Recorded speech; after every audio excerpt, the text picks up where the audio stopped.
Upon a scattered pile of ancient broken stones near the majestic Baphuon Temple, the monkey troop finds both shelter and joy.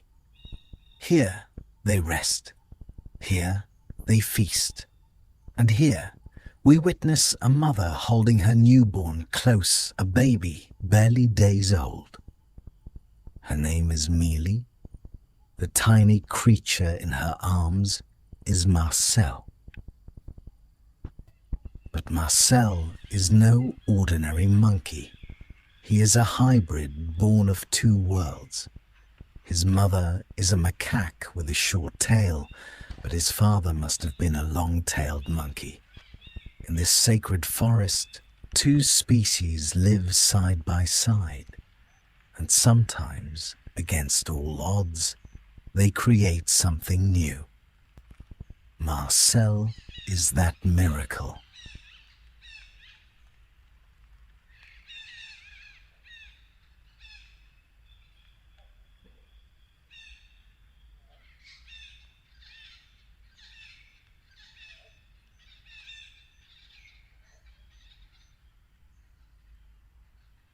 And as we watch Miley cradle him, we will also uncover the story of how she arrived here, abandoned, alone, and now a devoted mother.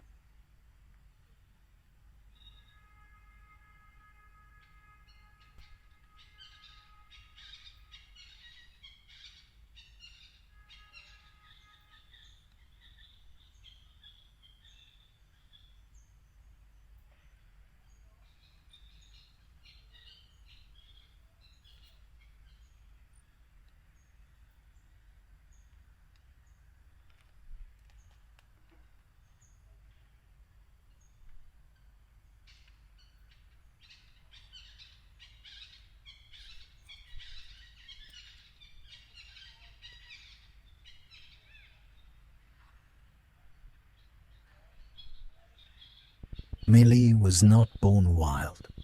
She was raised in a human home, cradled by hands that eventually grew careless. When her caretakers could no longer manage her, they left her here in the vast, unforgiving wilderness of Angkor Thom, alone, afraid, without a single familiar face. But Miley survived. She learned the ways of the troop. She studied them, imitated them, earned her place, and in time, she became a mother.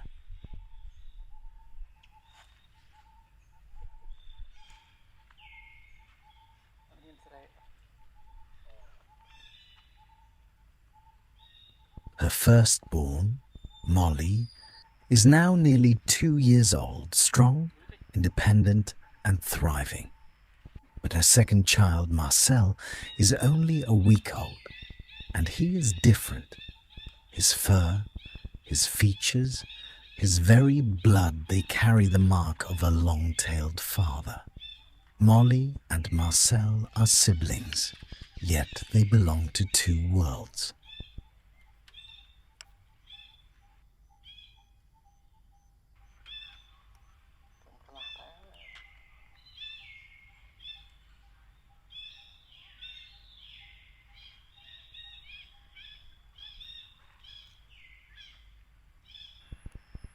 Since Marcel's arrival, Molly has kept her distance, not out of jealousy, but out of youthful exuberance. She is at that age where joy calls louder than family. She visits her mother briefly, touches her brother gently, and then bounds away to play with her friends. She is learning to live independently, as all young monkeys must. Her mother watches her go, not with sadness, but with pride.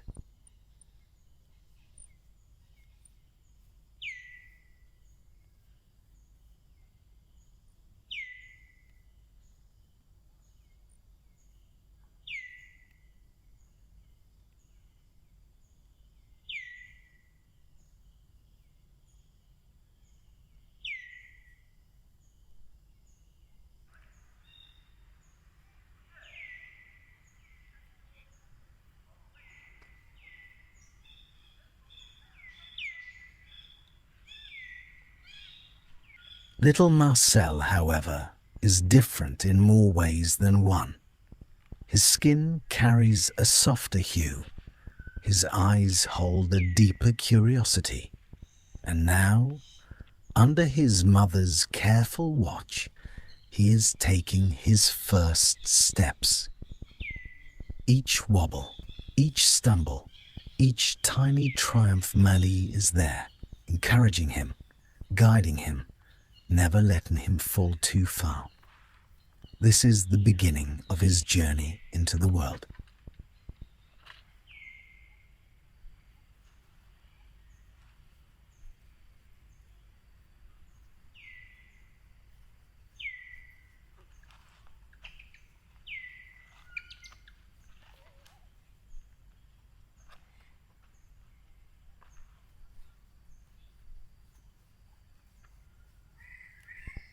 Miley is not a novice mother. She has done this before. With Molly, she learned the hard lessons: when to push, when to hold back, when to let go. Now with Marcel, she applies that wisdom with precision. She does not rush him. She does not coddle him.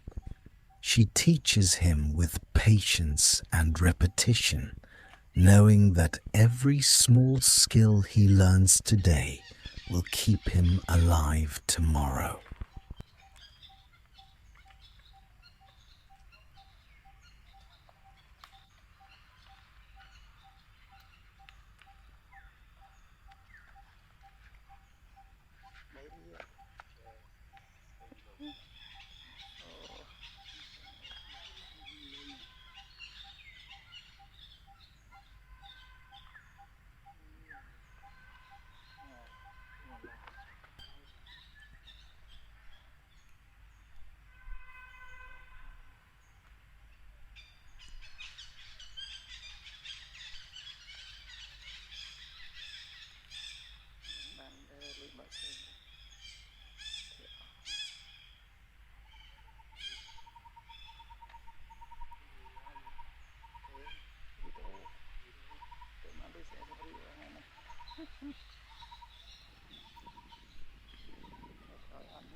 Marcel, for his part, seems to radiate joy.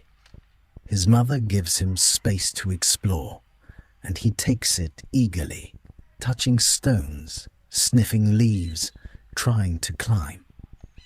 Miley calls to him softly through gentle sounds and meaningful glances.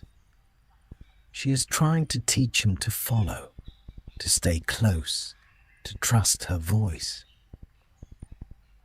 But Marcel is still so young. His legs tire quickly, his courage falters, and time after time he runs back to her, reaching up with tiny hands begging to be held. And Miley, firm but loving, lifts him, cradles him, then sets him down again. She repeats this cycle endlessly, not out of frustration, but out of love. She is building his confidence, one small release at a time.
Molly does not stay away for long.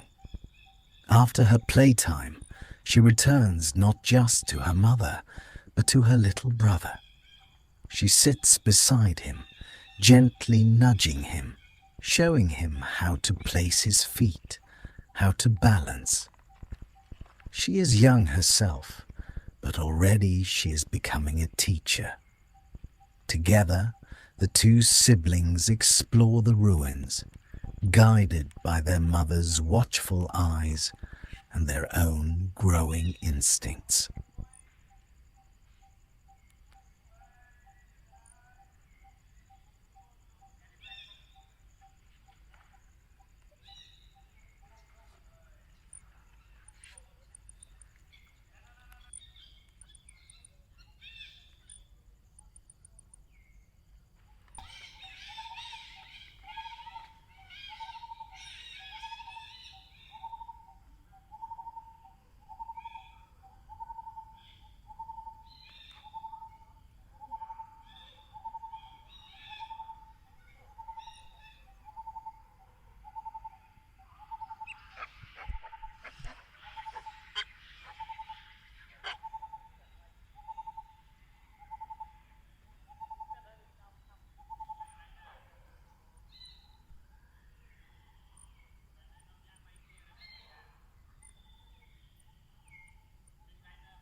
After a long session of walking practice, Milie sees that Marcel is exhausted. She pulls him close and lets him nurse, settling into a quiet corner of the stone ruins. The recording team, observing from a distance, offers a few pieces of fruit, not as interference, but as a small gesture of support. Miley accepts them cautiously, then eats slowly, savoring each bite. Her body needs nourishment. After birth, she must rebuild her strength to care for herself and her growing baby.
Rest does not last long. Millie resumes her teaching. She walks a short distance away, then stops and looks back at Marcel. She calls him with a soft sound. He hesitates, then takes a few steps toward her. She waits. He walks a little more. Then, when his courage wavers, she runs back to him, scoops him up, and holds him close. She does this again and again, each time letting him go a little farther, each time welcoming him back with warmth. This is Miley's method, tough love wrapped in tenderness. She is teaching him that the world is safe to explore because she will always be there to catch him.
As Miley rests, a young member of the troop approaches. Her name is Jennifer. She comes not with threat, but with curiosity. She sits beside Miley, offering gentle greetings. This is the way of the troop, visiting new mothers, acknowledging new life. Miley does not tense. She knows Jennifer. She trusts her. For a moment, there is peace.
After Jennifer departs, Milie tries to nurse Marcel again, but he is restless. He squirms, pushes away, and stands up on his own. He wants to move. He wants to see. And so Miley lets him walk beside her, step by tiny step. She watches him constantly, her eyes scanning not just him, but the surrounding troop. Other members drift closer. Some look at Marcel with interest. One of them, named Lily, dares to come nearest. She reaches out, not to grab, but to touch. Miley does not panic. Instead, she and Lily begin grooming each other a ritual of trust and friendship. As they do, Lily stays near Marcel, and Milie allows it. This is her way of teaching her child that not all strangers are enemies.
Lily grows drowsy as Miley grooms her. She curls up on the warm stone and closes her eyes. Even Lily's mother approaches and joins the grooming session. For a while, the group is calm, connected, at peace. But Miley does not linger. Her instincts whisper caution. She gently lifts Marcel and moves to another stone ledge nearby, but separate. She does not flee. She simply positions herself where she can see and be seen. She is protecting her child from misunderstandings, from accidents, from the unpredictable nature of troop life.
In this new spot, Milie resumes her lessons. She walks a few steps, stops, calls Marcel. He follows. She walks a few more steps. He follows again. Whenever fear flashes in his eyes, she returns to him, scoops him up, and soothes him. Then she sets him down and begins again. She is tireless. She is patient. She is preparing him for a world that will not always be gentle.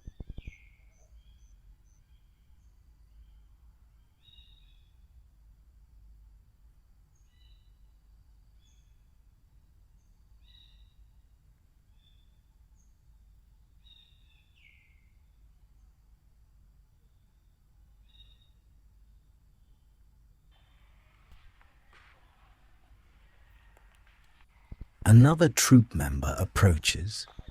Louis, a gentle soul with a deep love for little ones. She comes with warmth in her eyes and tenderness in her touch. She wants only to admire Marcel, to sit near him, to share in the joy of new life. But Milie does not let her guard down. She keeps her body between Louis and Marcel, her arms ever ready to shield him. Louis understands. She does not push. Instead, she begins to groom Milie slowly, respectfully offering friendship without demanding access to the baby. In the world of monkeys, this is how trust is built.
Even with Louis, who is known for her kindness, Millie remains watchful.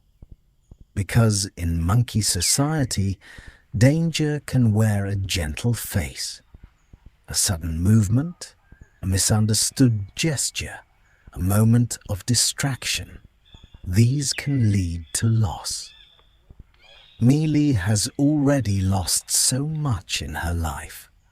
She will not lose Marcel. So she holds him close, watches every eye, and teaches him with fierce, unyielding love. This is Milie's way. This is her tough love. And little Marcel, though he does not yet understand, is learning the most important lesson of all, that his mother will never stop protecting him until the day he no longer needs her to.